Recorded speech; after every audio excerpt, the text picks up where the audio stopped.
আসসালামু আলাইকুম। Real village cooking চ্যানেলে সবাইকে ওয়েলকাম জানাচ্ছি।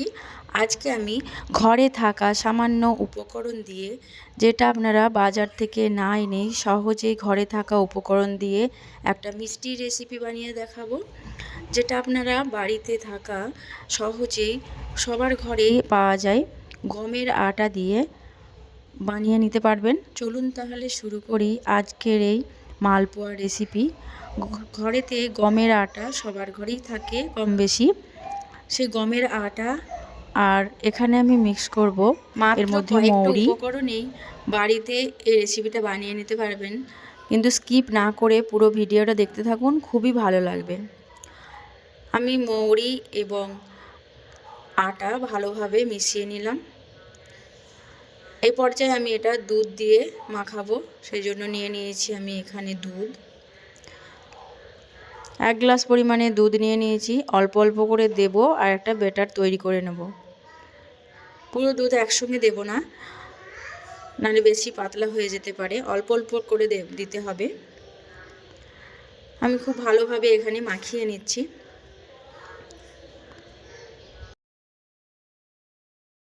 দুধ আমি জাল দিয়ে ভালো করে ঘন করে নিয়েছিলাম, আর ঠান্ডা করে এটাকে আমি ভালোভাবে মাখিয়ে নিচ্ছি।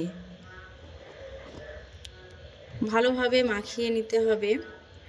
যখন ভালোভাবে মাখানো হয়ে যাবে সেই পর্যায়ে আমি এটাকে একটা ছাঁকুনির সাহায্যে ছেঁকে নেব, যাতে করে কোনো রকম দলা বেঁধে না থাকে। এবার এটাকে আমি ছাঁকুনি দিয়ে ছেঁকে নেব। এখানে একটা ছাঁকুনি নিয়ে নিয়েছি এরকম, আর এটাকে আমি ছেঁকে নিচ্ছি। এর মধ্যে থাকা মৌরিগুলো আমি ছাঁকার পর তুলে নেব। আপনারা মৌরিটা পরেও অ্যাড করতে পারেন। এইভাবে একটু দেখবেন চামচ দিয়ে নাড়াচাড়া করলে সহজেই গলে যাবে পুরোটাই। আর এই রেসিপিটা বানাতে খুব বেশি টাইম লাগে না, অল্প সময়ের মধ্যে বানানো হয়ে যায়। এইভাবে কিন্তু মিষ্টির রেসিপি বাচ্চা থেকে বড় সকলের খুবই প্রিয় হয়।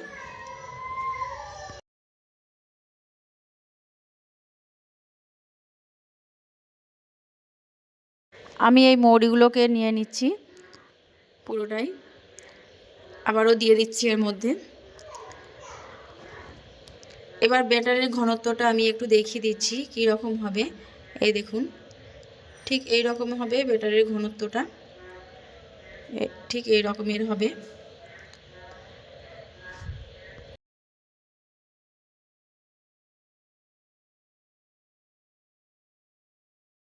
মালপোয়ার জন্য আমি এখানে শিরা বানিয়ে নেব। নিয়ে নিচ্ছি এখানে হাফ বাটি পরিমাণে চিনি, আর দিয়ে দিচ্ছি এখানে 1.5 বাটি পরিমাণে জল। আর এর মধ্যে আমি অ্যাড করব এলাচ, 2 থেকে 3টে এলাচ থেতো করে দিয়ে দিলাম। এবার শিরাটা রেডি করে নেব। গ্যাসের ফ্লেমটা অন করে আমি এটা ভালোভাবে ফুটিয়ে নিচ্ছি। খুব বেশি গাঢ় করব না। চিনিটা যখন গলে আসবে, কিছুক্ষণ গলে যাওয়ার পর 2 থেকে 3 মিনিটের মধ্যে এই শিরাটা রেডি হয়ে যাবে। শিরাটা আমি এখানে রেডি করে নিয়েছি।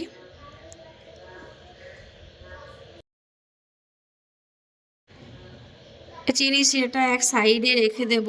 এক সাইডে রেখে মালপোয়াগুলো আমি এখানে বানিয়ে নেব। এখানে একটা প্যান চাপিয়ে দিয়েছি, এর মধ্যে নিয়ে নিয়েছি ভেজিটেবল অয়েল।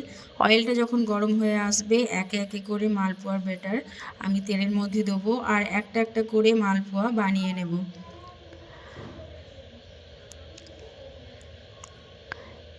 এখানে আমি 3টে মালপোয়া বানিয়ে নেব। আর এখানে গ্যাসের ফ্লেমটা আমি মিডিয়ামে রেখেছি, না হলে পুড়ে যেতে পারে। এই পর্যায়ে গ্যাসের ফ্লেমটা আমি লো করে দিলাম। গ্যাসের ফ্লেমটা লোতে রেখে আমি আস্তে আস্তে করে এই মালপোয়াগুলোকে তৈরি করে নেব। উল্টে পাল্টে ভালোভাবে এগুলোকে ফ্রাই করে নিতে হবে। এ দেখুন, এবার এগুলোকে আমি উল্টে দেব।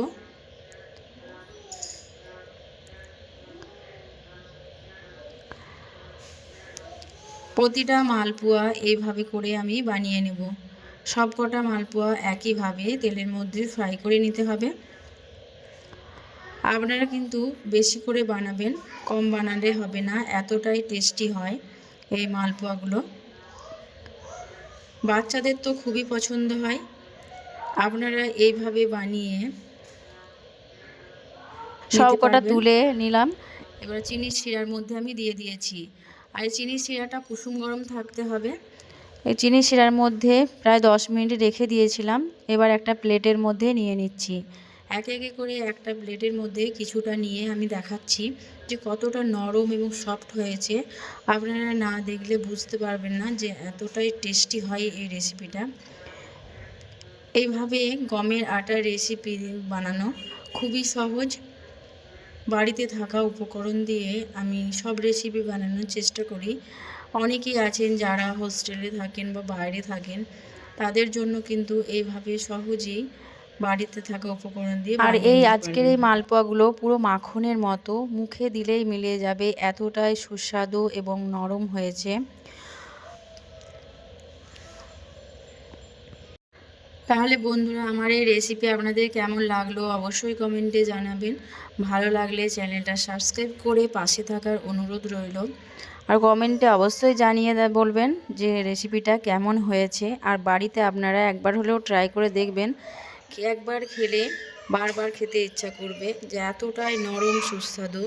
এই দেখুন। খুবই নরম, পুরো মাখনের মতো, এতটাই সুস্বাদু হয়।